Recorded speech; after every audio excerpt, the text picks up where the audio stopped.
I remember when Squire Parsons came out with that song many years ago. It was one of those that you just never forget, or at least I haven't. And what a great message, because as you know, Job said, man that's born of woman is a few days and full of trouble. And you can spell trouble, S-T-O-R-M, storm. And storms come in all different shapes and all different sizes. And when you have 8 kids and 37 grandkids and several great grandkids, I've lost track. Bev, she remembers all of that stuff. But a whole bunch of great grandkids and a church full of people that you care about. Someone you love is always in a storm of some sort. I mean, it never lets up. It's every day. I mentioned those that are on our prayer list a while ago, and it's easy to see that a lot of folks that we care about deeply have serious problems. And so, you know, whenever you see people that you know, people that you love that are in serious situations, it just breaks your heart. It hurts you to see them hurt. Beyond that, it hurts because a lot of times you know there are some that will not survive the storm. It might be a storm of sickness, and you know that it's just a matter of time. It might be a storm of sin, and if something doesn't happen, they're not going to survive. And look, it's not because they must be destroyed by the storm, but a lot of times it's because they refuse the deliverance that God makes possible. One of the great things about the Bible is that it gives us stories of desperate people who are delivered from danger by the power of God. And I want you to turn in your Bibles to Acts chapter number 27 this morning. And we're going to look at one of those stories today, because I can't think about difficulties and danger without thinking about the Apostle Paul. We find him on numerous occasions in difficult and dangerous situations. And I love what he said to Timothy. In 2 Timothy 3:11, he said, out of them all the Lord delivered me. Out of them all the Lord delivered me. And I've got news for you. If you're a Christian, it's only a matter of time until God is going to deliver you. Really, think about it. Sometimes we worry, well, is God ever going to heal me of this disease? Is God ever going to meet this need? Absolutely. If you're a child of God, it's just a matter of time. Now, you might die first, but it's just a matter of time. And it's going to be all right, by the way, because it's all under God's control. I wish I had time to look at the entirety of this chapter. I really we need to, but we don't have time to do that. So I'm going to begin reading in verse 22 down through verse 25, and then I'm just going to take you through the chapter as rapidly as possible. Verse 22, and Luke says, and now I exhort you to be of good cheer, for there shall be no loss of any man's life among you, but of the ship. Now this is Luke writing, but he's writing here about Paul, who is speaking. And Paul says, here they are in a storm, be of good cheer, for there shall be no loss of any man's life among you, but of the ship. For there stood by me this night the angel of God, whose I am, and whom I serve, saying, fear not, Paul, for thou must be brought before Caesar, and lo, God hath given thee all of them that sail with thee. Wherefore, sirs, be of good cheer, for I believe God. I believe God that it shall be even as it was told me. The adventures of Paul are not only interesting, but they are of great practical value. And that's why God recorded them. That's why God has preserved them. And one of the very first things is that they remind us that good people often have bad problems.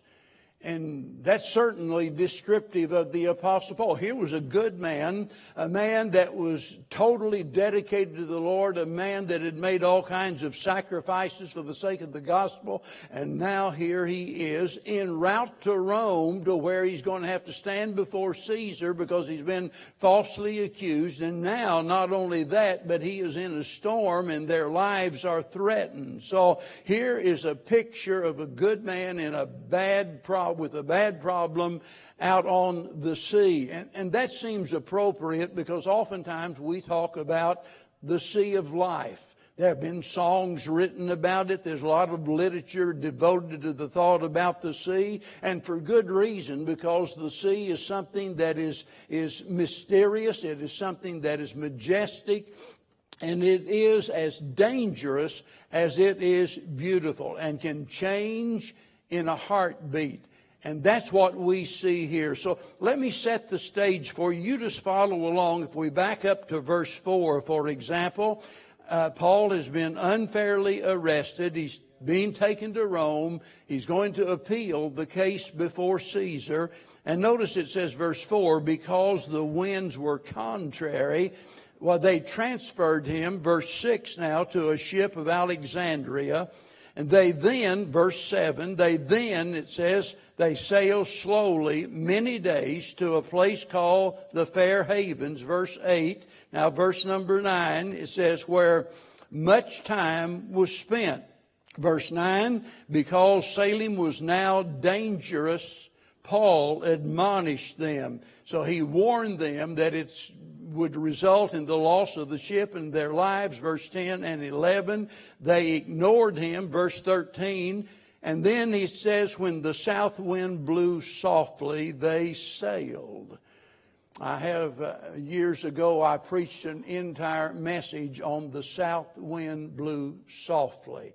And a lot of times we ignore God's warnings because conditions seem favorable to us, and we launch out in life and do what we want to do contrary to what God told us. And Paul has warned them about this, and yet when the south wind blew softly, why, all of a sudden they thought they knew more than God did, and so they launched out, and it was a big mistake. As you'll read verses 14 through 20, all the way down there, describes the storm that they find themselves in as a result of ignoring the warning that Paul had given. But verse 22, we find something remarkable, because right here in the middle of this storm, whenever it seemed that all is lost, Paul steps forward and says, be of good cheer. And you know, there are some of those sailors that must have thought to themselves, this guy is nuts. He has no idea what he's talking about. We're about to lose everything, and he says, be of good cheer. Now, in the first place, it's amazing that Paul has remained calm despite the circumstances. I mean, he's not quaking in fear whatsoever.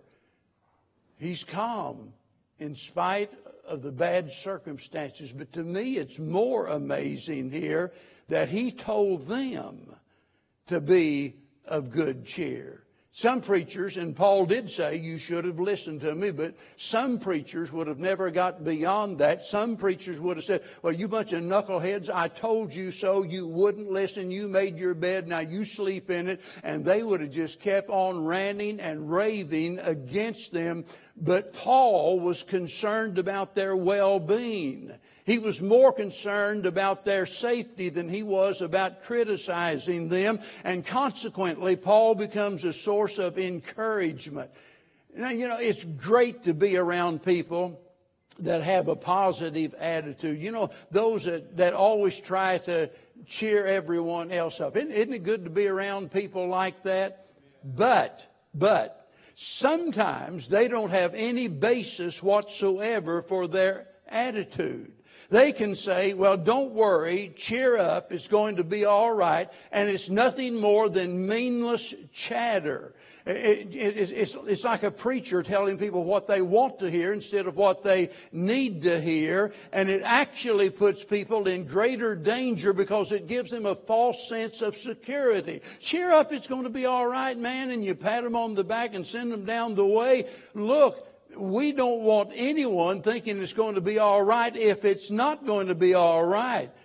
Now, Paul had a good reason for saying to them, be of good cheer. He has something to base that statement upon. He's not just maintaining a positive attitude for the sake of cheering everybody up. And he explained what it was there in verse 23, 24, and 25. He said, because the angel of the Lord stood by me. I believe he's speaking about the Lord himself, by the way, because he said, to whom I belong and to whom I serve. And Paul didn't belong to an angel. He belonged to God. Amen. And he was serving God. And he said that he has assured me, verse 24, he assured me that I would be brought before Caesar. I believe God that it shall be even as it was told me. You see, that's what made all of the difference in the world, because we can always depend upon God's promises. He never lets us down. He never fails. He cannot lie. And he never fails. And this is what Paul is basing everything on. So with all of that in mind, I want us to look at the practical value of this by considering what we can glean from the story. Just some very simple but yet very serious things that we need to remember. First of all, we see the difficulties that they faced. And whenever you read the whole chapter, it seems like they go from one difficulty to another. I mean, it's not just one single storm. It's not just one difficulty. I mean, as soon as they think the south wind blew softly, now everything is all right, they turn right around and they go from one storm into another storm. And that's the way life is for all of us, really. Because you are either in a storm, or you're coming out of a storm, or you're going into a storm. That's it. For all of us, it is exactly like that. And we are fools to suppose that we can live our lives trouble-free, exempt from any danger and any difficulty. It just doesn't work that way. The price of living is difficulty. And it's going to be that way as long as we're in these sinful bodies. Amen? So here they are facing these difficulties. But it's not only difficulties. In verse 9, it's very clear that we see the danger therein. You know, some things are difficult but not dangerous. They're difficult but not dangerous. A hard day's work is difficult, but it's not dangerous. Some people think it is. They think it's going to kill them. I remember Daddy saying when I was a boy, you know, nobody ever died from hard work. And I think he's right about that. Hard work's not going to kill you. It's difficult, but it's not dangerous. But some things are both. And these storms in life can come many different ways, all sorts, all sizes. It might be disease. I mentioned several people a while ago that are troubled by disease of some sort. Some are needing to be cured from cancer. There are those that are in need of a transplant of some kind. There are people here today, many people here today, that are troubled by some disease. It might not be life-threatening, but it's certainly troublesome. Disease of some kind. It's a storm in your life. And believe me, it's not a small thing. Disease can be a big storm in our life that can literally, from daylight till dark, can make us miserable. But it might not be that. It might be destitution. There are people that are as healthy as can be. They're young, they're strong, they're healthy. Everything's going their way, but they're in destitution. They are without. They don't know how they're going to pay their bills. They don't know what they're going to do. There are single mothers out there that have no idea. How am I going to take care of my children? What am I going to do? This is a real storm they find themselves in. And it's not something that we ought to make light of. It's a serious matter.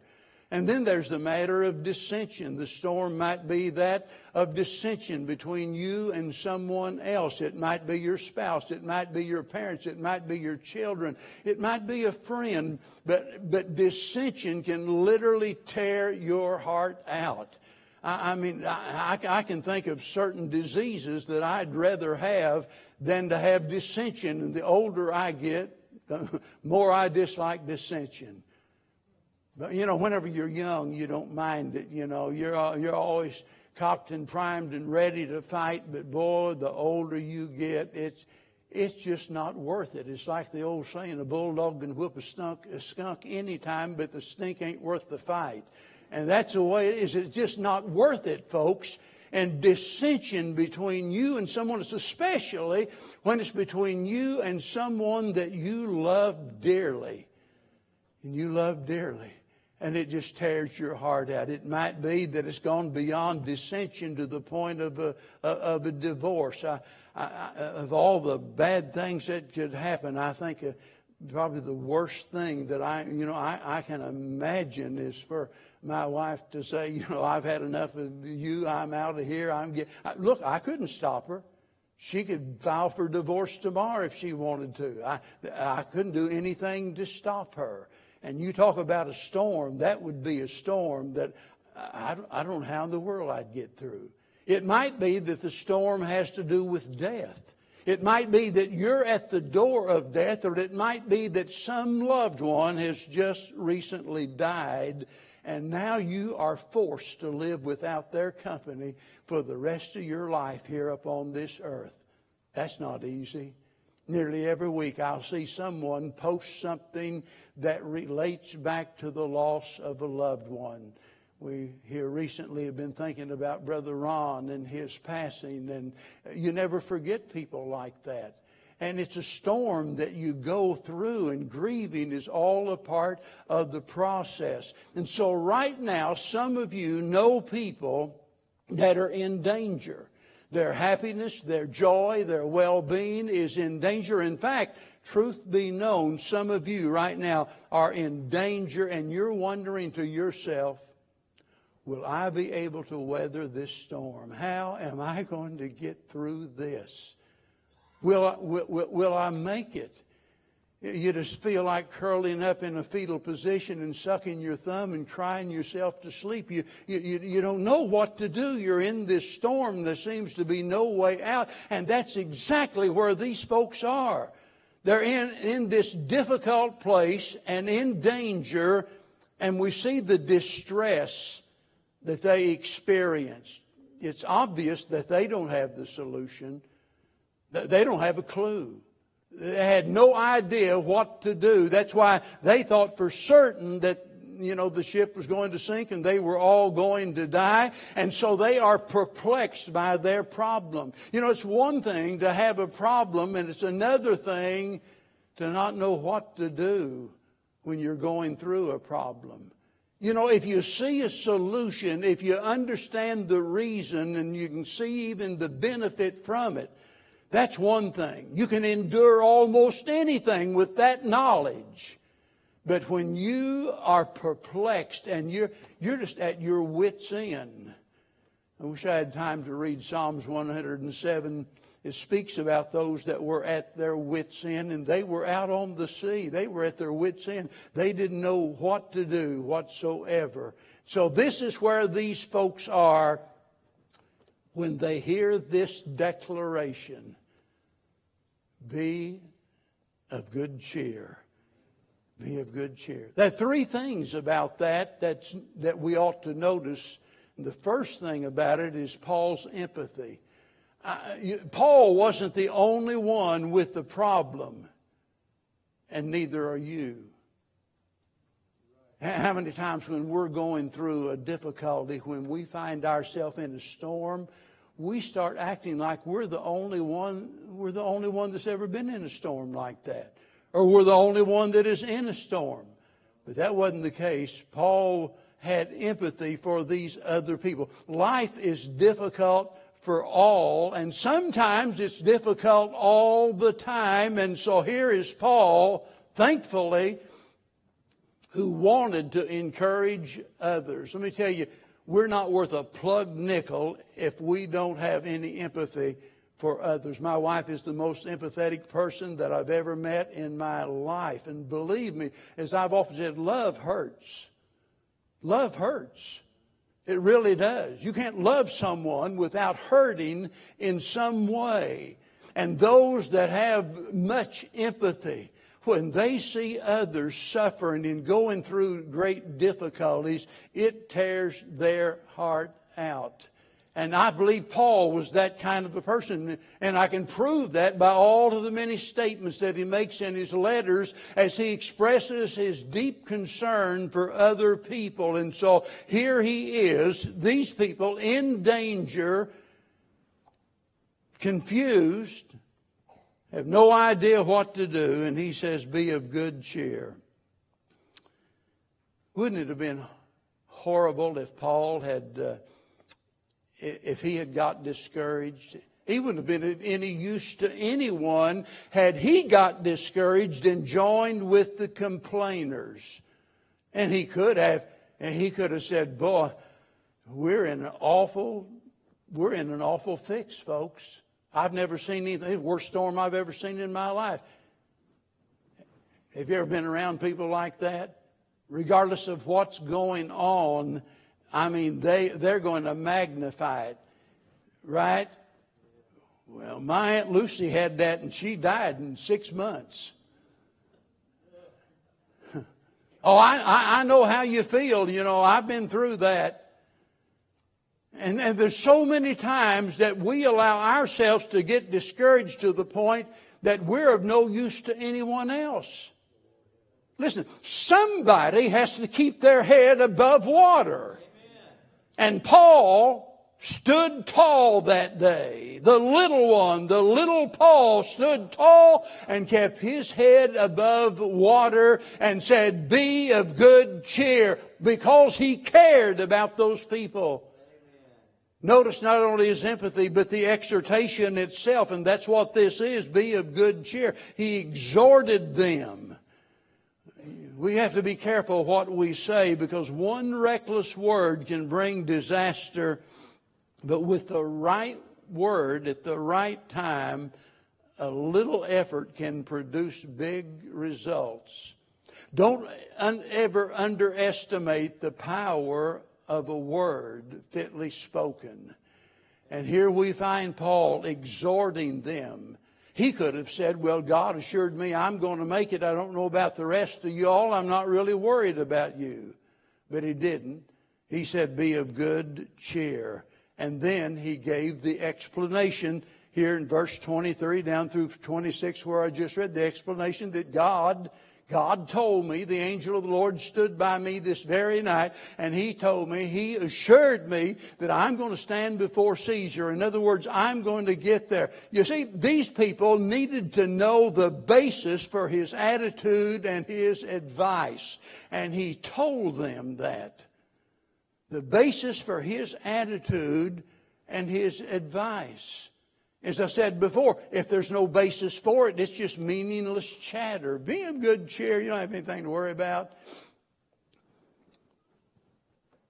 Isn't it great whenever in a time of desperation that others see that our attitude is one of hope instead of despair?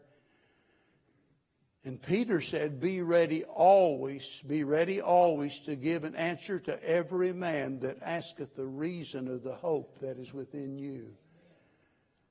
How wonderful it is to be able, whether it's your coworker, your classmate, a relative, a neighbor, whoever it is, someone that's going through a difficult, dangerous storm in their life, and you're able to step up with the right word at the right time and say something that is based on God's Word and give a reason of why you have hope. You see, when you do that, it opens the door of possibility for them. I mean, if you just say, oh, well, I just try to have a positive attitude, that doesn't mean anything to anybody. But boy, whenever you can explain it, give an answer for the reason of hope. And then we see Paul's experience. If you read on down through verse 42, which we don't have time to do, but when you do, you see that the storms did not end at that point. So what do you mean, preacher? I mean that God doesn't solve all of our problems instantly. They're not at land yet. They're still on the sea. They're 14 days away yet. They get desperate and throw everything overboard. They've lightened the ship. Many of them are still fearful that it's going down. We're sometimes forced to face things that we would never choose for ourselves.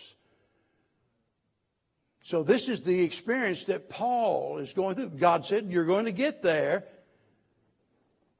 but not quite yet. And God had a reason, without a doubt, for what seemed to be, by the natural mind, a delay in the answer to prayer. Listen, if God doesn't remove the storm, He'll take you through it. Amen. God took them through it, but it wasn't instantaneous. Now look at verse 43, because here we see the escape. But the centurion, willing to save Paul, because the soldiers, they decided they're going to kill all the prisoners. And it says the centurion, willing to save Paul, kept them from their purpose and commanded that they which could swim should cast themselves first into the sea and get to land. And the rest, some on boards and some on broken pieces of the ship. And so it came to pass that they escaped all safe to land. Verse 37 tells us there was 276, all of them, 276 on that ship, and they all were spared. What a sad sight. What a different story this would have been had Paul not been there. Had Paul not been there. You ever stop and think about the fact that we all touch the lives of others? And hopefully it's for the better. Hopefully it's for the better. Paul was there. God said, I'm going to get you through this. I'm going to keep my promise. I'm going to deliver you, but not only you, I'm going to take care of everybody on the ship. You might not know it, but it just might be that you owe your very life to the fact that somebody else has allowed God to have His will in their life. Really. And so here is Paul, God working through Paul, in touch with these 275 others, and all of them are delivered. And he closes with the deliverance that they enjoyed there in verse 4. So it came to pass. It came to pass. It came to pass that they escaped all safe to land. This reminds me of the fact that God is in control of all things at all times. God is the very one who has His way in the whirlwind. It's God who caused the storm, and it's God who brought them through the storm. That's a good reason for us to be of good cheer. Knowing that God is in control. Here I am in this storm. I don't understand it. I don't want to be here. I don't see it being of any benefit in my life. I don't understand, but I know God is in control. I'll tell you one thing. I bet this experience gave all of them something they talked about the rest of their lives.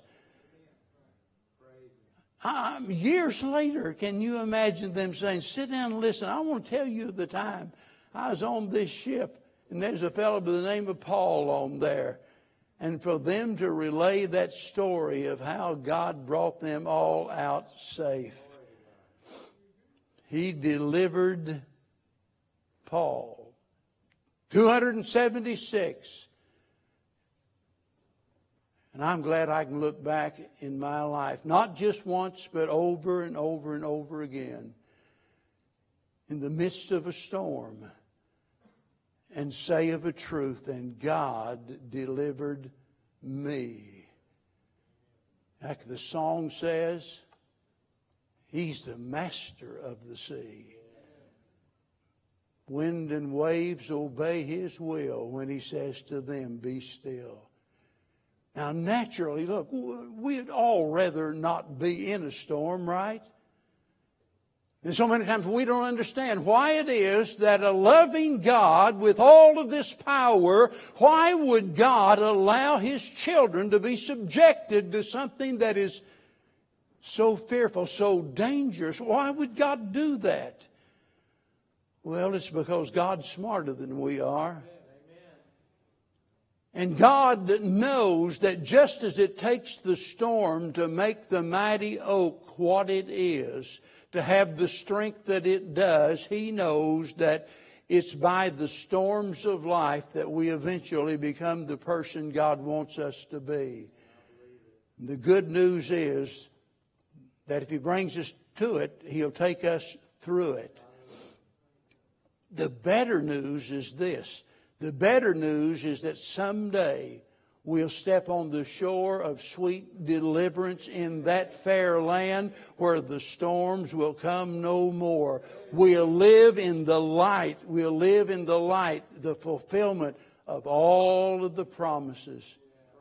John said, God shall wipe away all tears. Wow, isn't that going to be something? And there shall be no more death or nor sorrow, neither crying, neither shall there be any more pain. All of those things are going to be passed away. I referred earlier to Psalms 107. Let me close by just reading you a little bit of this.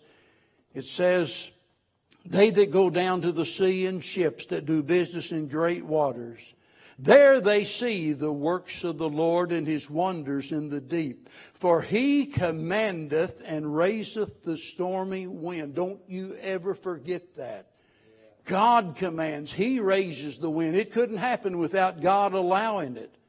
Which lifteth up the waves thereof, and they mount up to the heaven, and they go down again to the depths. Their soul is melted because of trouble. Have you ever been there?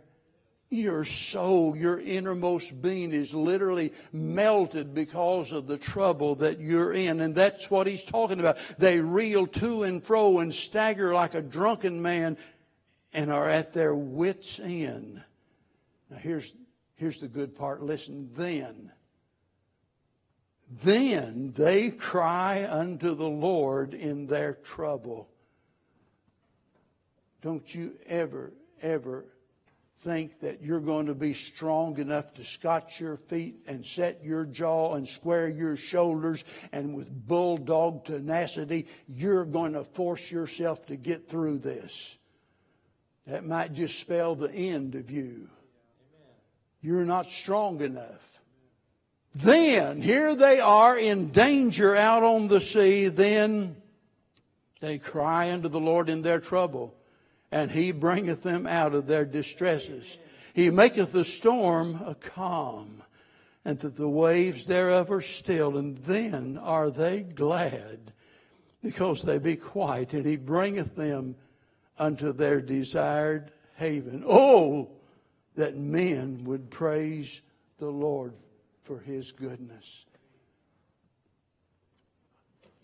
Are you in a storm of some sort this morning?